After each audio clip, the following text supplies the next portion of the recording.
Hello hello. प्यारे साथी नमस्कार। मैं केशपाल कुमार स्वागत करता हूं आपके अपने परिवार रोजगार विद अंकित में। आशा करता हूं कि भैया जी आप सभी अच्छे होंगे, बढ़िया होंगे, खुशहाल होंगे और जहां भी होंगे एकदम शानदार एवं जानदार होंगे। और उम्मीद है कि आपकी तैयारी भी एकदम शानदार तरीके से चल रही होगी। जय हिंद सरची बुंदेलखंडी पावन धरा से राम राम। चलो पहले राम राम स्वीकार कर लूं। विनायक शर्मा जी भी मेरे साथ जुड़ चुके हैं और शुभम वर्मा जी, सोनी निरंजन भी हमारे साथ हैं, रंजना मौर्य। सर मैं पंचायत बैच लिया है, वहां से कवर हो जाएगा या यहाँ वहीं से कर लो? ठीक है, सेम वही चीजें रहेंगी, थोड़ा बहुत डिफरेंस रहेगा, लेकिन वहीं से कर लो क्योंकि वहां आगे चल रहे हैं और यहाँ पीछे हैं, तो उन्हीं चीजों को आप दोबारा करेंगे तो कोई बेनिफिट ना है। वहीं से कर लेंगे आप, ठीक है। बाकी तो सारी चीजें वही हैं। यदि हम बात करें उत्तर प्रदेश का राज्य के पक्षी सारस है तो सारस ही रहेगा, चेंजिंग का कोई भी यहाँ पर गुंजाइश नहीं है। निखिल शर्मा जी और सलोनी उपाध्याय, गुड इवनिंग सर जी। मौनी कुमारी हमारे साथ हैं और मुझे पूर्णतः विश्वास है कि यूपीजीके में तो कोई डाउट ना होगा, डाउट होगा भी तो आप ग्रुप में टैग करके क्लियर कर लेंगे। बाकी मेरी पूरी कोशिश यही रहेगी कि आप जो है कोई डाउट ना बचे। उस बारीकाई के साथ हम अपने इस सेशन को करेंगे और बिना देरी के हुए मेरे साथी मैं आपको लेकर चलूंगा इस सेशन की तरफ। कक्षा की मर्यादा बनाए रखेंगे, वे वजह कोई कमेंट्स ना करेगा क्योंकि आज आप उस लेवल की तो हैं कि भैया कोई दिक्कत तो वैसे ना होगी। बाकी मैं पूरा तो प्रयासरत रहूंगा और आप वैसी खामुखा की कमेंट्स करने लग जाएं तो वो आपका टाइम वेस्ट होगा, मेरा नहीं। सर पीवाई क्यों भी मिलेंगे, धैर्य पकड़ेंगे, सारी चीजें मिलेंगी। सिया सिंह राधे राधे सर, राधे राधे जी। तो कल हमारे राजकीय सिंबल चल रहे थे, राजकीय पुष्प हो गया, एक और रह गया था राजकीय पक्षी। आज ये राजकीय पक्षी हंस और हंसनी का जोड़ा ऐसी तो बोलते थे। हाँ सर, राजकीय पक्षी ये आपका बना और ये राजकीय पक्षी मतलब स्टेट वर्ल्ड की बात है। बताएंगे क्या है उत्तर प्रदेश का राजकीय पक्षी? उत्तर प्रदेश का कौन सा सर राजकीय पक्षी? और राजकीय पक्षी की बात की जाए तो यहां पर बने स्टेट वर्ड।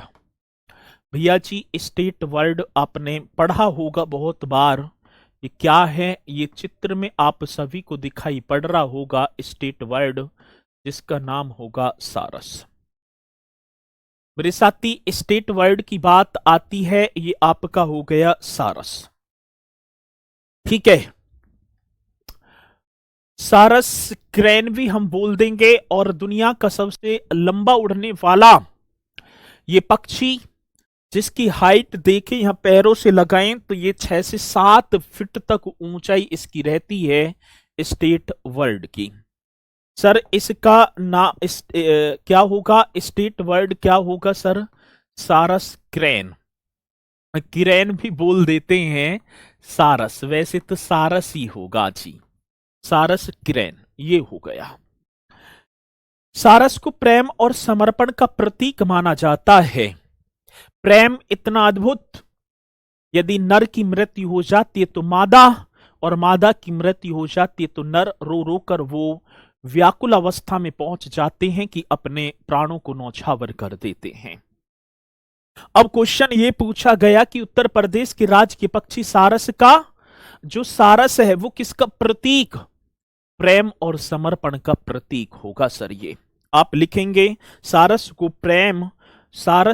प्रेम और समर्पण का प्रतीक माना जाता है। प्रतीक की बात आई ना, प्रतीक, हाँ सर, ये किसका? प्रेम और समर्पण का। बहुत बढ़िया क्वेश्चन, प्रेम और समर्पण।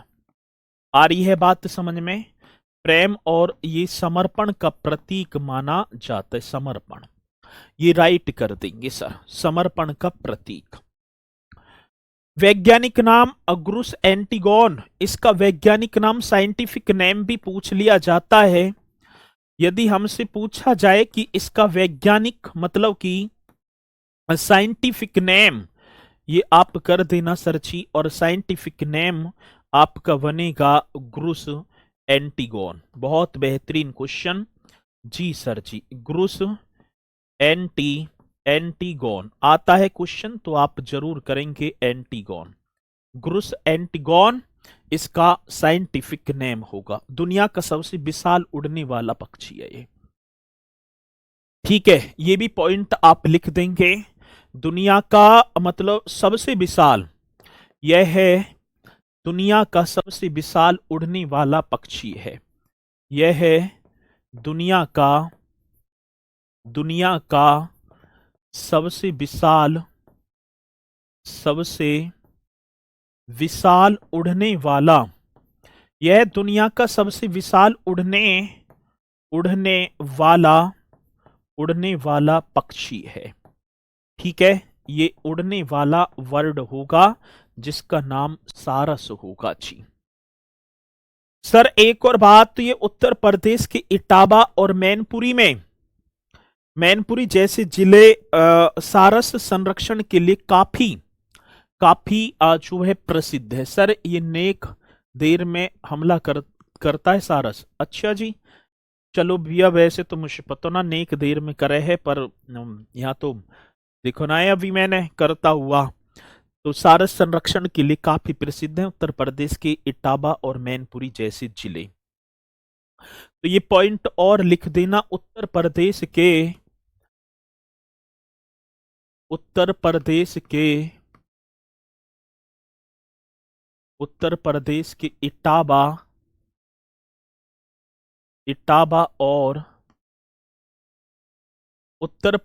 के इटावा और मैनपुरी जैसे जिले सारस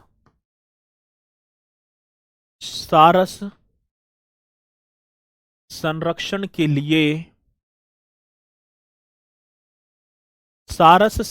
के लिए काफी प्रसिद्ध है। ये पॉइंट आप सभी को लिखना है। सर उत्तर प्रदेश के इटावा और मैनपुरी, यदि हम इन डिस्ट्रिक्टों की बात करें ना, तो ये जिले का मतलब कि सारस इस संरक्षण के लिए काफी प्रसिद्ध हैं। और सर इस इटावा जनपद की बात करें तो यहां एक सरसई नावर झील पड़ती है और इनके लिए महत्वपूर्ण प्रजनन स्थल सरसई नावर झील। भैया जी हाँ, कहां पर हो गई सरसई नावर झील, आपने पढ़ा सरसई नावर झील, ये आप सभी को करना है। सरसई नावर झील ये कहां, इटावा में, सारस के लिए एक महत्वपूर्ण प्रजनन स्थल है सरसई नावर झील। सारस के प्रजनन के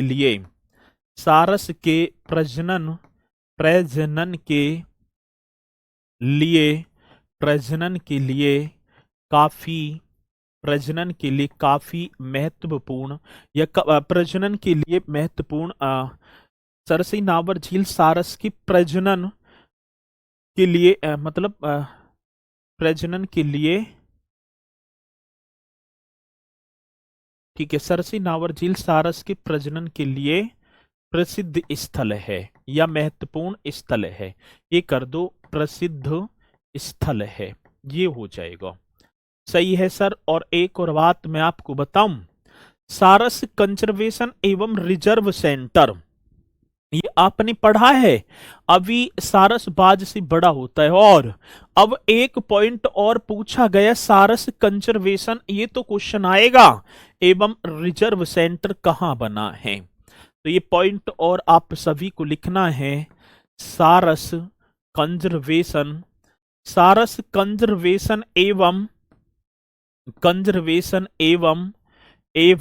एवं रिजर्व सेंटर। मेरे साथी कौन सी सेंटर की बात, तो आप यहां राइट करेंगे रिजर्व सेंटर। सारस कंजर्वेशन एवं रिजर्व सेंटर ये कहां पर स्थित होगा? तो सर आप औरैया एकदम राइट करेंगे। ये कहां स्थित? तो राइट आंसर औरैया। सारस कंजर्वेशन एवं रिजर्व सेंटर यही तो पॉइंट होगा औरैया में। एकदम करेक्ट क्वेश्चन, औरैया में। अब इसी के साथ हम चलते हैं भैया जी एक और वृक्ष। ये वृक्ष आपने देखे होंगे, ठीक है, बहुत बार।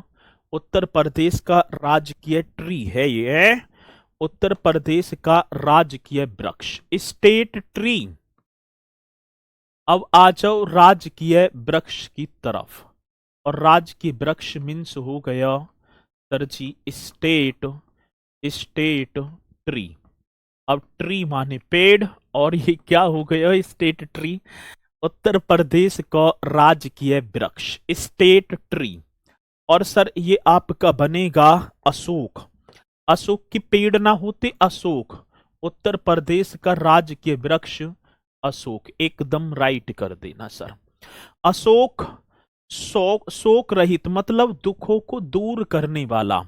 इसका अर्थ जो होगा ना, अशोक का जो अर्थ है, अर्थ की बात है तो आप राइट करेंगे शोक रहित। शोक माने मतलब दुख, शोक रहित, शोक रहित बनेगा सर जी। शोक रहित का मतलब दुखों को दूर करने वाला, दुखों को दूर करने वाला, शोक रहित दुखों को दूर करने वाला। ये पॉइंट आप राइट कर देना सर जी, ठीक है। मतलब अशोक का जो अर्थ होगा ना वो होगा दुख रहित या शोक रहित, दुखों को दूर करने वाला।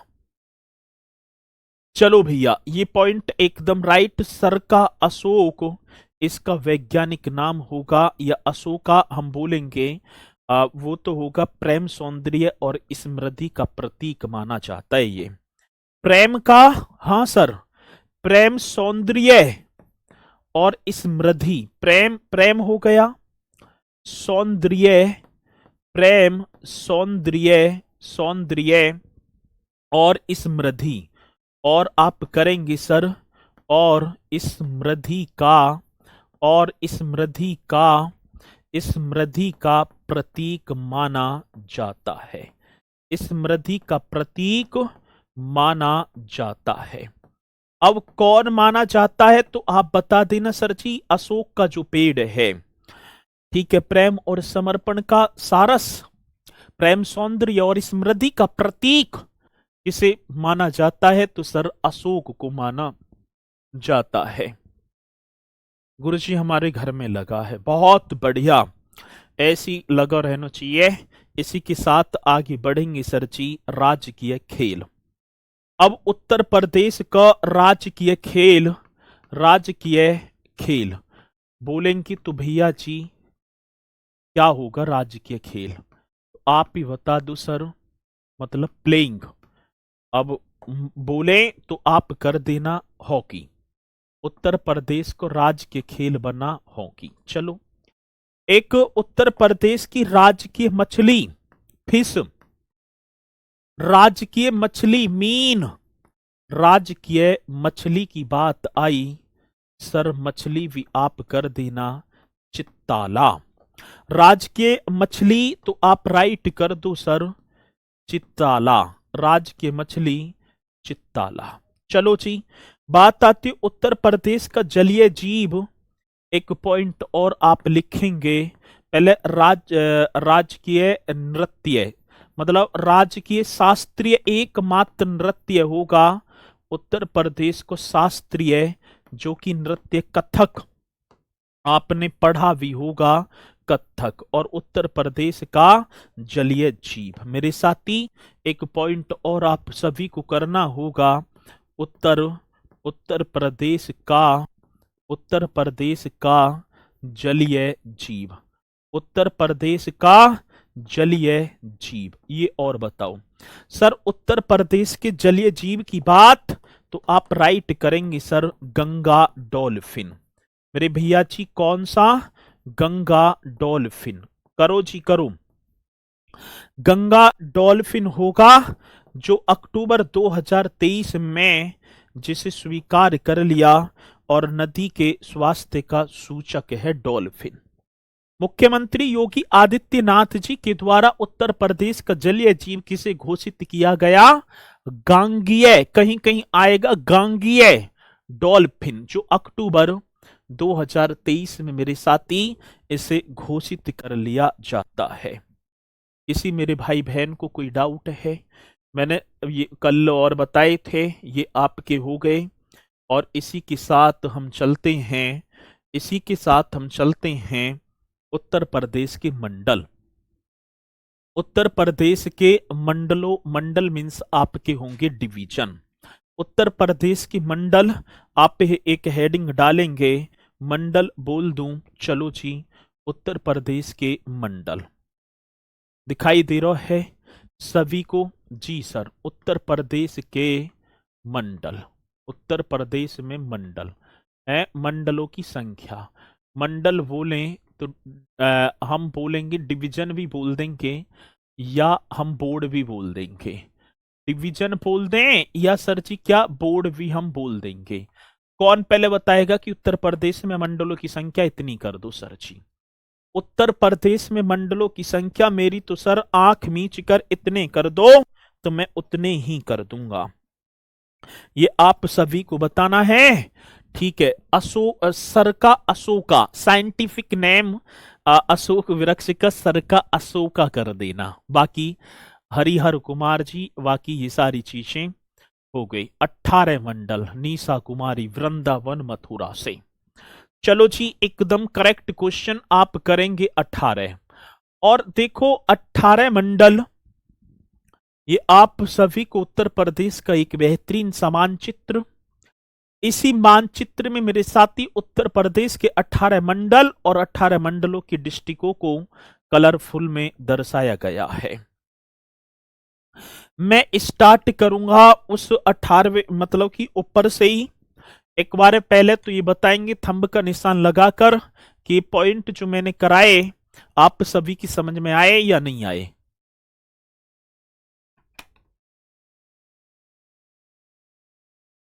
आप सभी की समझ में आए या ना आए, फिर आगे बढ़ जाते हैं। जो मैंने अभी जस्ट आपको कराए हैं, ठीक है, जो मैंने अभी जस्ट आपको कराए हैं वो आप सभी की समझ में आए ना है?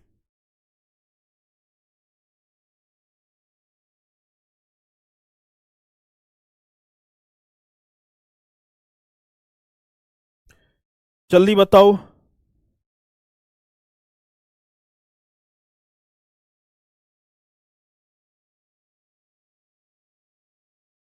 आगे समझ में? थंब का निशान, जी सर। अब मैं एक एक मंडल को करता चलूंगा सर। एक मंडल आपका बैठा है सहारनपुर, एक मंडल आपका होगा सहारनपुर। सहारनपुर ये मंडल होगा सर। ये ऊपर आप सभी को आजकल जो एग्जामिनर जो दे रहा है वो ऐसी क्वेश्चन आ जाता है कि शामली किस मंडल में आता है, मुजफ्फरनगर किस मंडल में आता है। तो मेरे साथी ये आप सभी यहां देख भी पा रहे होंगे, ये आपका हो गया सर जी, यहां से निकलो और ये आपका पूरा का पूरा सहारनपुर मंडल। अब देख के बताएंगे सहारनपुर मंडल में कितने जनपद हैं, कोई भी मुझे बता दो। दिखाई पड़ रहा है ना? टाइम 4 बजे कर दीजिए, इतनी टाइम घर का काम करना होता है, पढ़ नहीं पाते। तो बहन जी मेरी भी लगातार ही क्लास हैं, 4 से 5, 5 से 6, 6 से 7, ठीक है। और मॉर्निंग में भी सुबह ऐसे ही है, 9 से 10 है, 10 से 11, 11 से 12, 12 से 1। अब ऐसे कंटिन्यू क्लास चल रही हैं। अब मैं ठीक है, मैं ही अपने आप कर लेता, ऐसे टाइम में क्यों शाम को जो है करता, ठीक है। चलो, तो जैसे ही कोई कक्षा समाप्त होगी तो मैं उसके बाद इस अपने इस टाइम को उसी टाइम पर कर लूंगा, ठीक है। क्योंकि मुझे भी पता है काम का टाइम होता है, लेकिन भैया कुछ समय यदि आप टाइम निकाल लेंगे तो फिर जो है काम करने की जरूरत ही ना पड़ेगी, फिर तो ऑर्डर ही फेल होगे तुम। तो ये आपका होगा सर जी सहारनपुर में, एक तो स्वयं सहारनपुर, शामली और मुजफ्फरनगर। सर इसमें 3 डिस्ट्रिक्ट होंगे, 3। अब सहारनपुर मंडल में 3, एक तो स्वयं सहारनपुर। आओ जी, सहारनपुर सही है सर। एक आपका बना शामली। शामली को प्रबुद्ध नगर के नाम से जाना जाता था पहले, और जब इसकी स्थापना हुई। और एक होगा मुजफ्फरनगर। बहुत बेहतरीन क्वेश्चन सर। कौन सा नगर? मुजफ्फरनगर। तो ये आप आए थे सहारनपुर। सहारनपुर मंडल में 3 जनपद, और 3 के 3 वो आपके सामने।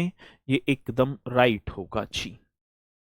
ठीक है, अब इसी के साथ एक और मंडल हम कर लेंगे, मुरादाबाद। सेकंड इसी से लगा हुआ एक मंडल और जिसका नाम बना सर मुरादाबाद मंडल। मुरादाबाद मंडल की बात यदि हम करें, यह मंडल ही लिखना था। मुरादाबाद मंडल में मेरे साथी 4 जनपद बनेंगे। 4 के 5, 5 बनने चाहिए। अब एक बार मुरादाबाद मंडल पर हम लेकर चलें, ये आपका। ठीक है, अरे कट कैसे गया अभी? 1 सेकंड रुक जाओ।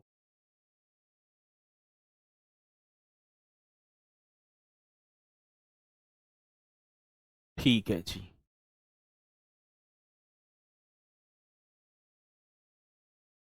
देगा जी दिखाई।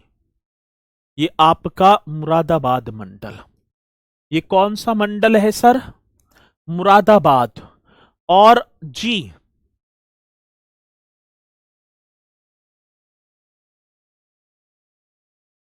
अब मुरादाबाद में हम देखें तो 5 डिस्ट्रिक्ट होंगे सर। बिजनौर, अमरोहा, संबल, मुरादाबाद और रामपुर। तो इसमें आप आओ सर जी 5 जनपद। अब 5 जनपद, एक तो पहले स्वयं मुरादाबाद। स्वयं कौन सा हो गया? स्वयं मुरादाबाद, रामगंगा नदी के किनारे। बहुत बढ़िया, मुरादाबाद। फिर आप आ जाओ बिजनौर। वो बिजनौर जहां से गंगा नदी होकर राज्य में प्रवेश कर जाती है। इसी के बाद मेरे साथी एक अमरोहा। वो अमरोहा जहां के एक भारतीय तेज गेंदबाज मोहम्मद शमी अमरोहा के रहने वाले, और अमरोहा को ढोलक के लिए जाना जाता है। संभल आप करेंगे, संभल चर्चा में रहा। चर्चा में ही तो रहा था, इबादत गाह और प्राचीन मंदिर के लिए चर्चा बना। और एक हो गया सरची रामपुर।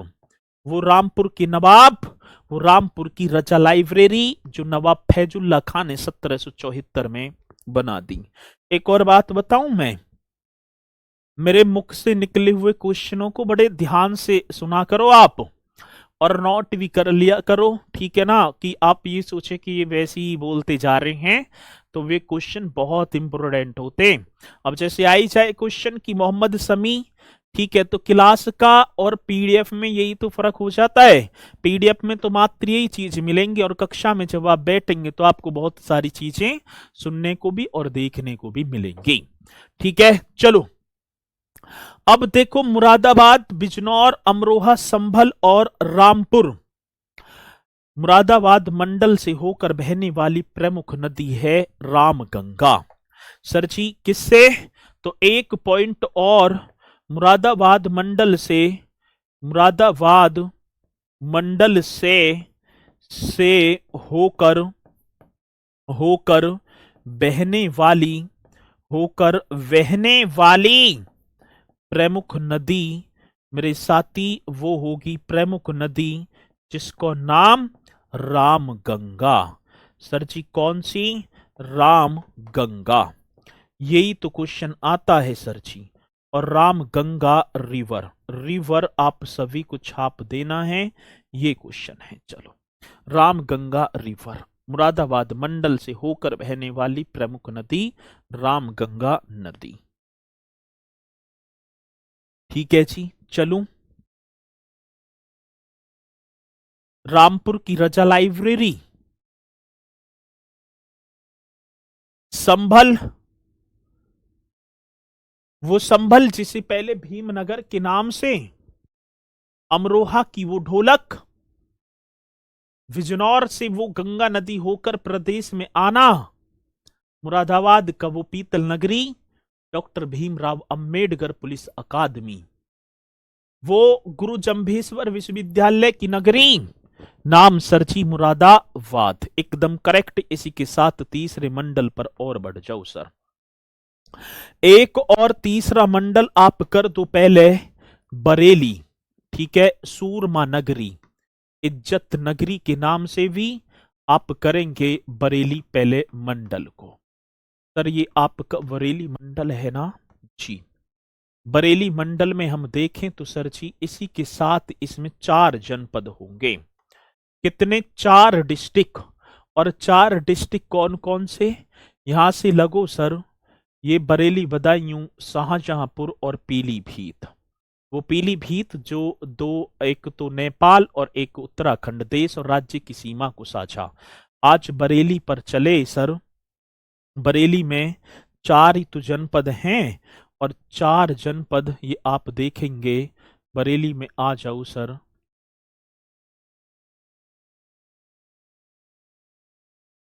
ये रेड जहां घूम रहा है वो बरेली मंडल होगा।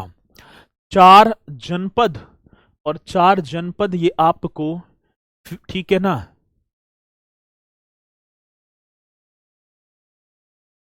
अब इसमें डायरेक्ट जो है शायद भैया डिस्ट्रिक्ट की तो हैं। अब एक बात बताओ, मंडल को मैंने बोल दिया डिवीजन या बोर्ड बोल देंगे, ठीक है। अब मैं इन्हें भी अब बदायूं, पहले बदायूं हिंदी में लिखूं फिर इंग्लिश में। इन्हें तो आप जान ही रहे हैं ना, जो हेडिंग है तो आपको पता है, उसे मैं इंग्लिश में लिखता ही चल रहा हूं। बाकी कोई प्रॉब्लम होगी ना, ये मुझे पूर्णतः गारंटी है आपकी। अब 4, अब देखो कौन कौन से। एक तो स्वयं बरेली, एक बरेली, एक आपका हो गया बदायूं। पढ़ा है आपने बदायूं? हाँ सर मैंने पढ़ा है बदायूं। और ये बदायूं अभी बताऊंगा, बदायूं से भी एक शाहजहांपुर, वो शाहजहांपुर जिसे शहीदों की नगरी कहा जाता है। और एक आपका होगा पीलीभीत, जिसे छोटा पंजाब भी कहा जाता है। बरेली की बात आती सर जी, खान बहादुर खान ने 1857 की क्रांति में इस बरेली का नेतृत्व किया था। उस बदायूं की बात, इस बदायूं से, हाँ सर, सबसे ज्यादा लंबाई में गंगा नदी होकर बहती है, 133 किलोमीटर। ठीक है, कितना? 133 किलोमीटर। कहने का मतलब है 133 किलोमीटर, 133 किलोमीटर इस बदायूं से होकर गंगा नदी, जैसे मैं बात करूं 1450 किलोमीटर होकर बह जाती है प्रदेश से। सबसे ज्यादा 133 किलोमीटर बदायूं से होकर बहती है। शाहजहांपुर, पंडित राम प्रसाद बिस्मिल की जन्मभूमि रहा वो शाहजहांपुर, जिसे कालीन उद्योग का नगर भी कहा जाता है। पीलीभीत जो एक राज्य, एक देश के साथ अपनी सीमा साझा करता है। छोटा पंजाब भी बोलेंगे। और ये पीलीभीत मेरे साथी बांसुरी उद्योग के लिए भी प्रसिद्ध है। चलो जी इतना ही है, आगे चलते हैं। इसी के साथ आओ आपको मैं लेकर चलूं मेरठ मंडल की तरफ। बहुत शानदार सर, मेरठ डिवीजन की तरफ। और मेरठ में तो 6 डिस्ट्रिक्ट होंगे सर। ये जो है ना, ये आपका मेरठ मंडल होगा सर। कौन सा मंडल? तो यहां आप देख लो, ये पूरा का पूरा मेरठ मंडल। और आप एक बार देख सकते हैं मेरठ मंडल को, ये पूरा का पूरा आपका मेरठ मंडल होगा जी। ठीक है,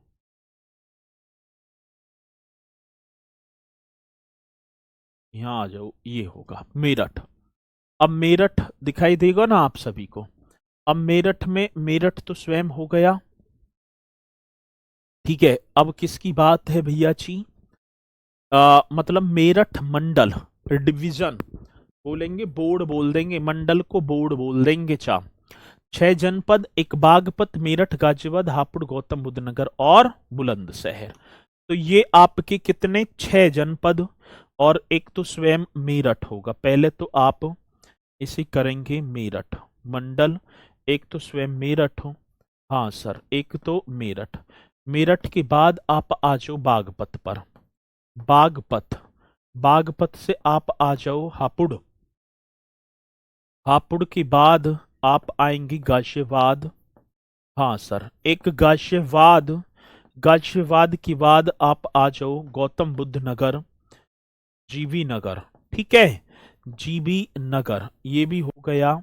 और सर एक आपको बना बुलंदशहर, एक आपका बना जी बुलंदशहर। बहुत शानदार क्वेश्चन है। मेरठ, बागपत, हापुड़, गाजियाबाद, गौतम बुद्ध नगर और बुलंदशहर।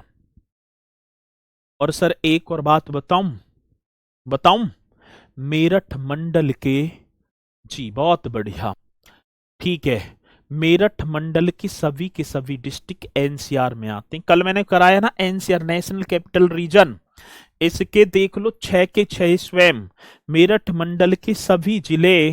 ये भी कितना बेहतरीन क्वेश्चन है। अब क्वेश्चन ऐसी आ जाए कि निम्नलिखित में से किस बोर्ड के सभी जिले एनसीआर में आते। मेरठ मंडल के सभी डिस्ट्रिक्ट, मेरठ मंडल के सभी डिस्ट्रिक्ट एनसीआर में, एनसीआर में आते हैं, एनसीआर में आते हैं, आते हैं। चलो, मेरठ मंडल के सभी डिस्ट्रिक्ट, हाँ सर, किस में आते हैं, एनसीआर में। तो देख लो कितना बेहतरीन क्वेश्चन बना।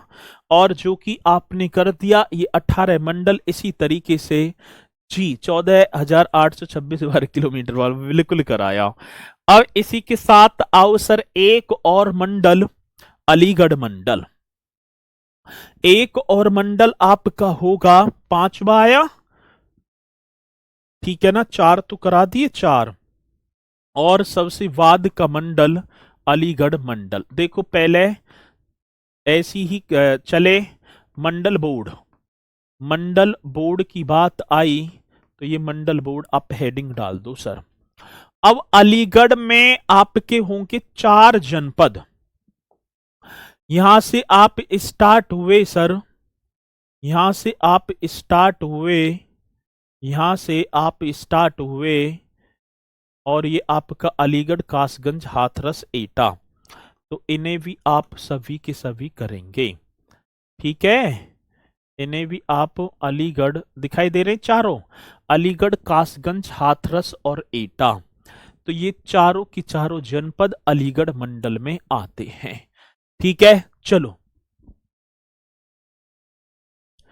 आ रही है बात समझ में? तो चलेंगे भैया जी, इसकी बात करें तो इसमें आपके 4 डिस्ट्रिक्ट, कितने डिस्ट्रिक्ट, 4 डिस्ट्रिक्ट। और 4 कौन कौन से, एक तो स्वयं अलीगढ़ ही हो गया, एक तो स्वयं अलीगढ़, बहुत बढ़िया। एक मेरे साथी आपका हाथरस, हाथरस हींग व गुलाल की नगरी। और इसी के साथ कासगंज, कासगंज। और एक आपका हो गया एटा, एक आपका बना सर जी एटा, ठीक है ना, एक आपका बन गया एटा, एक आपका बन गया एटा, एटा। चलो, अलीगढ़, हाथरस, कासगंज और एटा।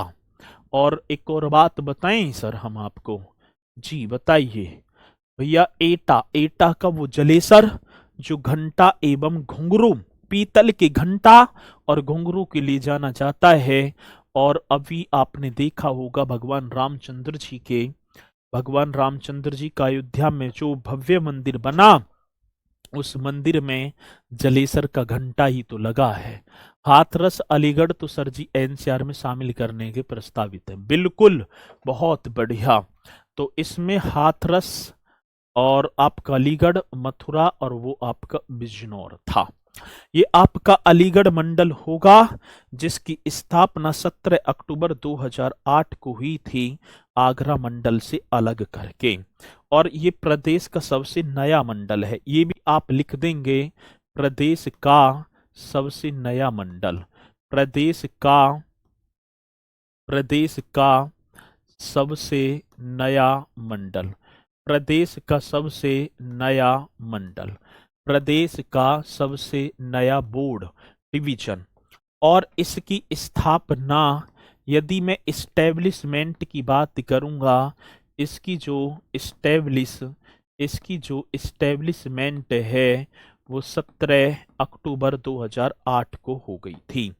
कब? 17 अक्टूबर 2008 को, 17 अक्टूबर 2008 को आगरा बोर्ड से अलग करके, मतलब आगरा जो बोर्ड है, ठीक है ना, बोर्ड से अलग करके, आगरा बोर्ड से अलग करके, डिवीजन लिख दो क्योंकि डिवीजन ज्यादा आता है। आगरा बोर्ड बोल दे, आगरा डिवीजन से अलग करके, से क्या अलग करके। आ रही है बात तो समझ में? अलीगढ़ वो हरिगढ़ होगा। नाम तो जो है पहुंच गया है कि अलीगढ़ को हरिगढ़ किया जाए सर। और जी एकदम करेक्ट है भैया जी, तो इसे भी आप एकदम राइट करेंगे। आगरा डिवीजन से अलग करके 17 अक्टूबर 2008 को अलीगढ़ मंडल डिवीजन की स्थापना हो जाती है। अब इसी के साथ हम देखें भैया जी, एक और मंडल पर आए, अगला अलीगढ़ के साथ आप आगरे पर आ जाओ। सर जी आगरा के हो गए 5, छठे पर चलेंगे। छठी पर आप करो आगरा डिवीजन, मीन्स आगरा मंडल। आगरा डिवीजन में आप आएंगे तो सर आगरा डिवीजन में आपको कितने, तो सर जी 4 ही तो जनपद मिलेंगे। कितने भैया जी? 4 जनपद। और 4 जनपद मीन्स 4 डिस्ट्रिक्ट। अब वो 4 डिस्ट्रिक्ट कौन कौन से? स्वयं आगरा, फिरोजाबाद, मथुरा और जी के मैनपुरी। एक तो स्वयं आगरा ही हो गया जी सर। आगरा की पहले ही मथुरा पड़ जाता है, मथुरा जी सर। एक आपको फिरोजाबाद, ये भी आपका एकदम राइट है। और सर एक आपका बना मैनपुरी, एक आपका बना सर जी मैनपुरी। और ये मैनपुरी जो होगा ना, देखो एक और बात बताऊं, आगरा, मथुरा और फिरोजाबाद ये तो यमुना नदी के किनारे स्थित हैं सर। ये कौन सी? यमुना नदी। मैं तीनों की बात बताऊं, ये यमुना नदी पर है, ठीक है। कौन सा? आगरा और मथुरा और फिरोजाबाद, ये तीनों की तीनों। और मैनपुरी ईसन नदी, भैया कौन सी नदी की बात? ईसन नदी के किनारे स्थित है। चलो जी, अब ऐसी तो क्वेश्चन आते। मैनपुरी, मैं बात करूं कि मैनपुरी उत्तर प्रदेश का मैनपुरी कौन सी नदी के किनारे अवस्थित, तो आप एकदम राइट कर देंगे सर जी, ईसन नदी। कौन सी? ईसन नदी। अरे बात समझ में? हाँ जी। अब ये भी बात होगी क्लियर। अब इसी के साथ आप आ जाओ झांसी मंडल पर। कानपुर को अभी करेंगे, पहले आप आओ झांसी। झांसी, हाँ जी, 1613 ईस्वी में ओरछा के राजा वीर सिंह जूदेव ने झांसी की स्थापना कर दी थी और झांसी का किला बना दिया मेरे साथी बंगरा नामक पहाड़ी पर। कई बार क्वेश्चन आ जाता है कि झांसी का किला किस किस पहाड़ी पर अवस्थित है, तो बंगरा। और ये तो क्वेश्चन आया था इलाहाबाद आपका हाईकोर्ट आरओ में कि ... झांसी किला अवस्थित है बंगरा पहाड़ी, सोनाकर, अमसोद या मतलब कि सहनबरा। तो इस तरीके से 4 ऑप्शन आएंगे ना जी सर। अब बात आती है एक और मंडल, आप सभी को हेडिंग डालना है। एक और डिवीजन 7वां, और जिसका नाम बना झांसी मंडल। खूब लड़ी मर्दानी वो तो झांसी वाली रानी थी, सुभद्रा कुमारी चौहान। तो आप एक बार चलेंगे झांसी मंडल में, और झांसी मंडल में मेरे साथी 3 ही जनपद हैं, ठीक है। कितने? 3 ही जनपद हैं, ये सभी को पता भी है, ठीक है। चलो अब 3 डिस्ट्रिक्ट कौन कौन से? एक तो स्वयं झांसी, जालौन। एक आप आ जाओ झांसी, झांसी एक जालौन। जालौन का वो कालपी जो यमुना नदी के किनारे अवस्थित है। जालौन साथी कागज, हस्त निर्मित कागज कला के लिए जाना जाता है। और इसी जालौन में अकबर के नवरत्नों में से एक महेश दास, जो आगे चलकर बीरबल बने, का जन्म उत्तर प्रदेश के जालौन जनपद में ही तो हुआ था। इसी के साथ मेरे साथी बैठा नीचे ललितपुर, मध्य प्रदेश के तीनों ओर से घिरा हुआ वो जनपद ललितपुर। और ललितपुर उत्तर प्रदेश का एकमात्र ऐसा जनपद है जो मात्र एक ही जनपद की सीमा को साझा करता है, झांसी को, और किसी से ना लग रहा ये। महोबा से भी ना लग रहा, क्योंकि ये बस यहां तक आप किससे, झांसी से लगा हुआ है। झांसी की स्थापना आप सभी को पता है, मैं लिख दूं के ना, कई बार क्वेश्चन आया सर जी इस झांसी की स्टैब्लिश किसने की थी। इस टैब लिस की बात है, इस टैब लिस बोला गया एस्टेब्लिशमेंट। भैया जी झांसी की स्थापना ये आप करो 1631 ईस्वी में, 13 माफी मेरे मुख से निकल गई भैया, 1613 ईस्वी में ओरछा की राजा, कहाँ के, ओरछा, ओरछा की राजा, राजा का नाम था वीर सिंह जूदेव। ओरछा की राजा वीर सिंह जूदेव ने, आ रही है बात समझ में? हाँ सर, ओरछा की राजा वीर सिंह जूदेव ने। तो सर झांसी की स्थापना 1613 ईस्वी में, ये पॉइंट बड़ा बेहतरीन है, ओरछा की राजा वीर सिंह जूदेव ने, ये पॉइंट आता है जी। जालौन आपने मैंने बताई दिया, कालपी, हाँ जी यमुना नदी के किनारे ललितपुर भी। झांसी मंडल की जीवन रेखा बेतवा नदी को कहा जाता है। एक और बताओ इसकी जीवन रेखा, हाँ सर ये पॉइंट और कर देना, कौन है झांसी से, झांसी मंडल की जीवन रेखा, ये भी आप सभी को करना है। झांसी मंडल की जीवन रेखा, हाँ सर झांसी मंडल की जीवन रेखा किसे कहा जाता है, जीवन रेखा वेतवा नदी को कहा जाता है। कौन सी, वेतवा नदी को कहा जाता है। पॉइंट बड़ा बेहतरीन है, आप सभी को नोट भी कर लेना होगा। हाँ सर, तो क्या क्वेश्चन है, झांसी मंडल की जीवन रेखा, झांसी मंडल की जीवन रेखा कौन सी नदी को कहा जाता है, वेतवा नदी को कहा जाता है। ठीक है ना भैया, झांसी मंडल की जीवन रेखा ये आप करेंगे। और झांसी में रानी महल का निर्माण रघुनाथ राव सेकंड ने करवाया था, ये क्वेश्चन और लिख दो। झांसी में जो झांसी रानी महल है ये बताना, चलो झांसी में, ये मंडल में ना, झांसी में ही कह रहा हूं, झांसी में रानी जो महल है, कौन सा महल, रानी महल का निर्माण का कंस्ट्रक्शन का क्या होगा सर जी, कंस्ट्रक्शन की बात आती है तो किसने करवाया, रघुनाथ राव सेकंड ने। कौन से, रघुनाथ राव सेकंड ने, बहुत बढ़िया सर, रघुनाथ राव सेकंड ने झांसी में रानी महल का कंस्ट्रक्शन, ये पॉइंट आप सभी को कर देने होंगे। आ रही है बात समझ में? सर इंग्लिश में लिख दीजिए प्लीज, किस किसे लिखूंगा, फिर तो मंडली 5 दिन में हो पाएंगे।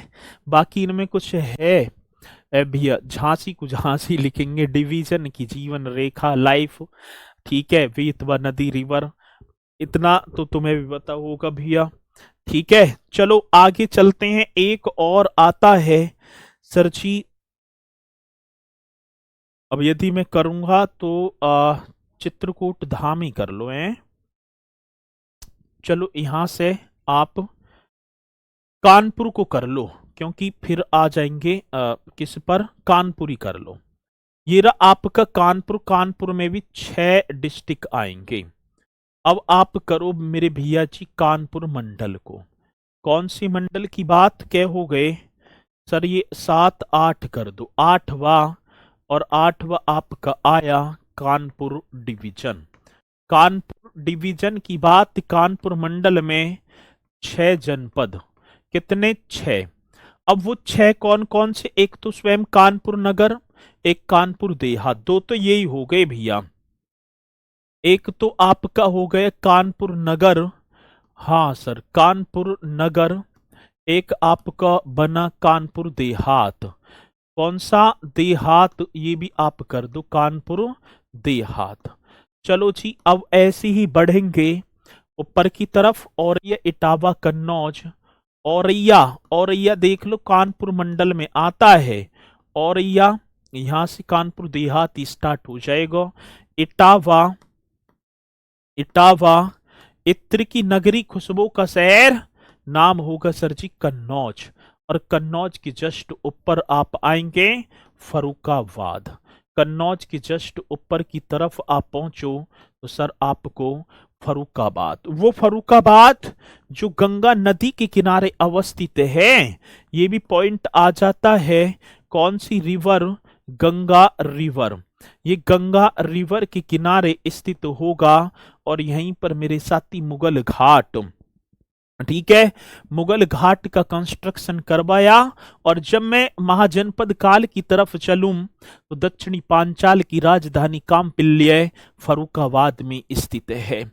सर इसी फरुखाबाद की उस काम्पिल्य में राजा द्रौपद, जो द्रौपदी के पिताजी थे, बढ़िया तरीके से शासन करते थे। उन्होंने एक अपनी पुत्री की विवाह के लिए स्वयंवर रखा। और स्वयंवर में दूर दराज से मेरे साथी राजा महाराजा आए, और जिसमें 5 पांडव ब्राह्मण का भेष धारण करके पहुंचते हैं। आज चुनौती होगी मेरे साथी, घूमती हुई एक चकती, जिस पर एक होगी क्या? मछली। और मछली की आंख को एक तीर का निशाना बनाना होगा। और वो बना दिया किसने? अर्जुन ने। और वो जगह भेद कुंड। और वो भेद कुंड कहां स्थित है? तो उत्तर प्रदेश के फरुखाबाद में ही है जी।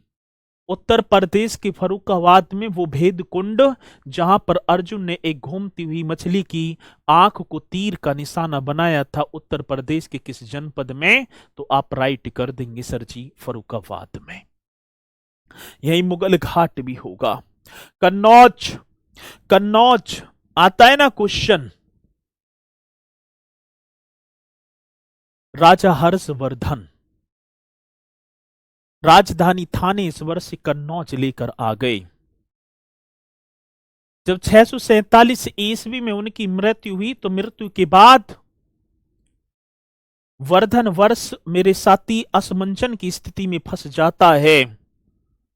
आज 3 वंश, गुर्जर प्रतिहार, पाल वंश और राष्ट्रकूट वंश, 200 वर्षों तक मेरे साथी एक लंबा संघर्ष चला इस कन्नौज की गद्दी को लेकर। क्योंकि पाटलिपुत्र का वर्चस्व धीरे धीरे घट रहा था और कन्नौज अपने केंद्र की शक्ति के रूप में प्रगति के पथ पर चल रहा था। उसी कन्नौज के लिए 3 वंशों ने अपनी सारी की सारी आर्थिक, अपनी सारी की सारी सामाजिक, धार्मिक सभी शक्तियों को छीन कर दिया। लेकिन अंततः प्रतिहार वंश की राजाओं को ये गद्दी हासिल हुई। जब महमूद गजनवी ने आक्रमण किया ना 1819 में, राज्यपाल यहाँ की राजा थे, बिना लड़े आत्मसमर्पण कर दिया और चंदेल वंश के राजा विद्याधर ने राज्यपाल की हत्या भी कर दी।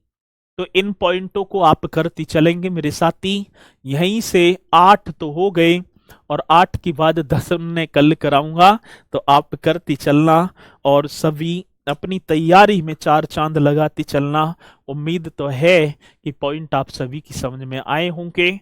चलते हैं, मुलाकात करेंगे मंडे को एक बार फिर एक और बेहतरीन से सेशन के साथ। तो इसी के साथ मेरे साथी मैं अपनी वाणी को दूंगा विराम, तो सभी बोलेंगे सर जय हिंद जय भारत।